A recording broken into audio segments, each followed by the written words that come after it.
well-respected mixed martial arts trainer and one of the pioneers. So, Ray, if you had to tell us what was the impetus for you becoming involved, what was that inciting incident that spurred a lifelong interest in combat sports? You know, I don't really think I have an incident. I've trained a million guys, and you know, everybody who got robbed, who had their bicycles stolen, who got mugged.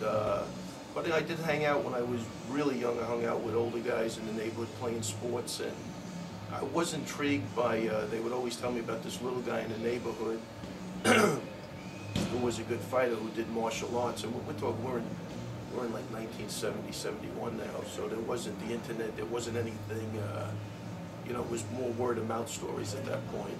And how, you know, this little guy was beating up some of the guys that I thought were bullies in the neighborhood, or were considered tough guys in the neighborhood.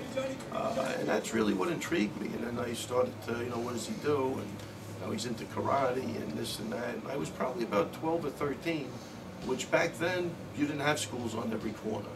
You know, and again, you didn't have videotapes, you didn't, what you have. I mean, so it was really word of mouth, and whoever was doing something in the neighborhood, you tried to pick up on. But that was more it. It was more, you know, a couple of stories I had heard from some of the older guys in the neighborhood, and I was intrigued how a little guy could flip a bigger guy, things like that. So that's the real impetus. So speaking of, as you say, getting involved, and it's not like there were studios on every street corner or places where people could go.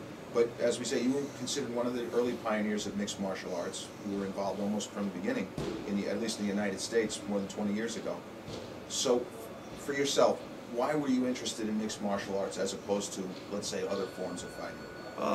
Well, for the mixed martial arts, probably in like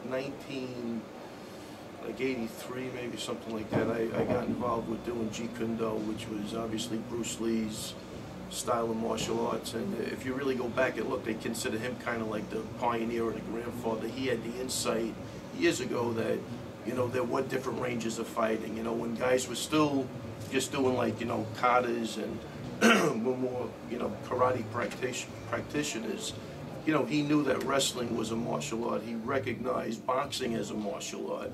He recognized, you know, kickboxing, Thai boxing.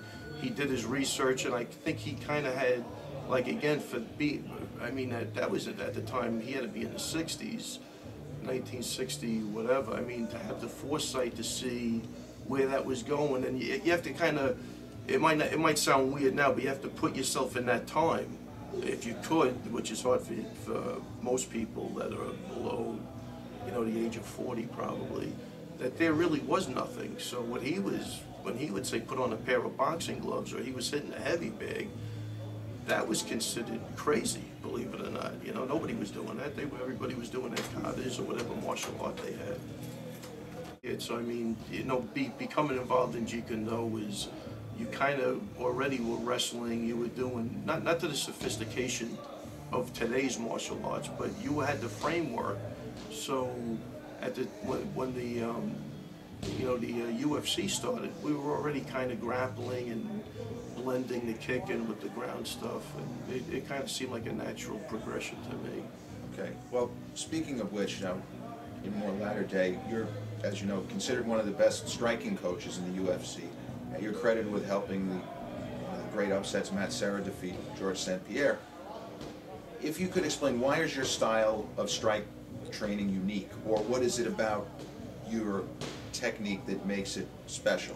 Yeah, no, I don't think it's a special striking system. I think when you're training people, you have to make a connection. I mean, obviously Matt, you know, is like a brother to me at this point. So I mean, there's years of training together, and I think it's really how somebody can just transfer the information. I mean, you know, it's a little crazy to think Steven Seagal taught Anderson Silva how to throw a front kick. You know what I mean? So I don't want to go that route and say, you know, there's something special. But I think, you know, I was surrounded by good people when I was young, and I was able to pass that information on. And, you know, some guys you can't make a connection with. It doesn't matter how good you are as a trainer. But with Matt, I was able to make a connection. We became good friends. And, you know, when he's fighting, I feel like I'm fighting. So I think all of those little things added up, you know, he kind of makes me look better, put it that way. He gets to go in there and try the stuff I'm telling him, you know what I mean? So he's got the hard job. I'm just a conduit of information, and he takes it and he goes in there and experiments. That's terrific. Now, Matt Serra has talked about, say, worst-case scenario drills, where you set your fighters up in potentially match-ending spots to work out possible means of escape. Is that something you've always used with your fighters? No, I think that's probably, I'll give that credit. No, Matt brought that in. He's, with the Gracie Jiu-Jitsu, they'll always make, a guy get it, like with the hooks in on your back. What's the worst case scenario? You're mounted. Right. I mean, nobody really wants to be mounted, right? That's if you fuck up, you make a mistake. Excuse the language, but Quite all right. You make a mistake, so you better be prepared to escape the mount. You don't want to end up in the mount, all right? You don't want to end up with a guy on your back with the hooks in, choking you, but those are worst case scenarios. So those drills, I'm going to say, either I have to credit him, or I have to give it to. I think, I trained with him in the early days of jiu-jitsu. They used to make us do those worst case scenarios. So they came up with that where, they want to put you in the worst case scenario and you have to be able to get out. Right. And God forbid you end up there, it's not a surprise to you. Okay. If you had to talk about the most memorable moment of your career as a trainer, or you could talk about a few, but right now, what really comes to mind? Well, obviously, Matt winning the title and being the biggest underdog in UFC history is got to be a memorable moment. But there's also kids that I trained that couldn't even get through college. That one kid just became a doctor like 2 years ago. So those are the stories. I mean, it's really you want to make the fighting work for you. It's not just about fighting. So. Matt winning the title is great. Matt being a successful entrepreneur with 2 schools and having a family and being that obviously is a better priority for me to look at as something as being a part of or being accomplished or having as an accomplishment is really watching him grow as an individual and being successful. But the UFC 69 will always stand out in my mind. I mean, I'll give you a good story to that. As we were walking to the octagon that night, Diego Sanchez, I think he just had gotten done fighting Josh Koscheck, yeah, and he had a mariachi, and he had a mariachi band with him. And as we were going by, the mariachi band started playing the theme to Mission Impossible. So I mean, you think it's bad when you got but.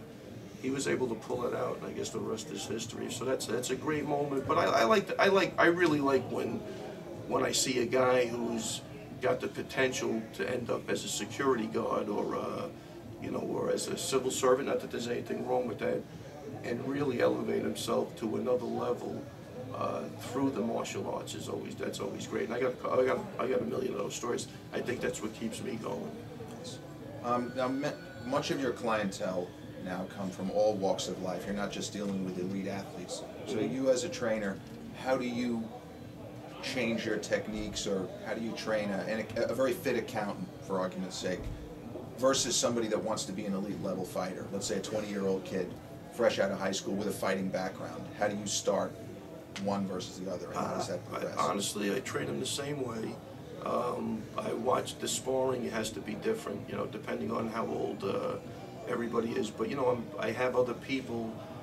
I'll normally get like a senior student to spar with a guy who's an accountant who has no ego, and the accountant can hit him or whatever. And really the training is the same though. As far as I might cut down on some of the calisthenics and that type of stuff, but we train them the same way. Okay. Now, besides technical training, what are some of the core values you teach to your students, if possible, to make them grow into better people as opposed to just great athletes? I mean, it's not really teaching them. It's that really through the hard work and the sparring, you're teaching yourself. I mean, you got to dig down deep. Things aren't always going to go the way you want them. What happens when you hit a little adversity? Are you going to quit? You're going to keep going?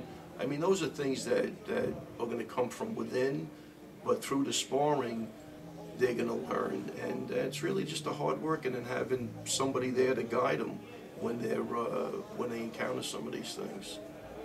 Okay. If you could discuss, in your eyes, how mixed martial arts, what we call mixed martial arts now, which includes grappling, submission fighting, the whole thing, how has that evolved since its infancy?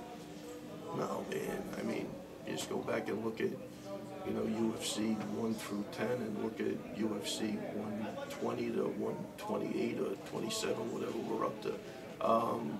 Everybody's more well-rounded. I think back then you had who came in as just a strict wrestler, who came in as just a strict jiu-jitsu guy, a strict boxer with one glove on, you know, a strict kickboxer. Now, you know, obviously it's everybody's blending, and you're seeing kids start out at, you know, 14, 15 at a boxing, they're wrestling, they're doing jiu-jitsu, they're doing everything, and you're really starting to see almost things, you know, come full circle back to just having a good knockout punch, but you can defend the takedown, you know, so yeah, everybody's just more well-rounded, you know. Okay.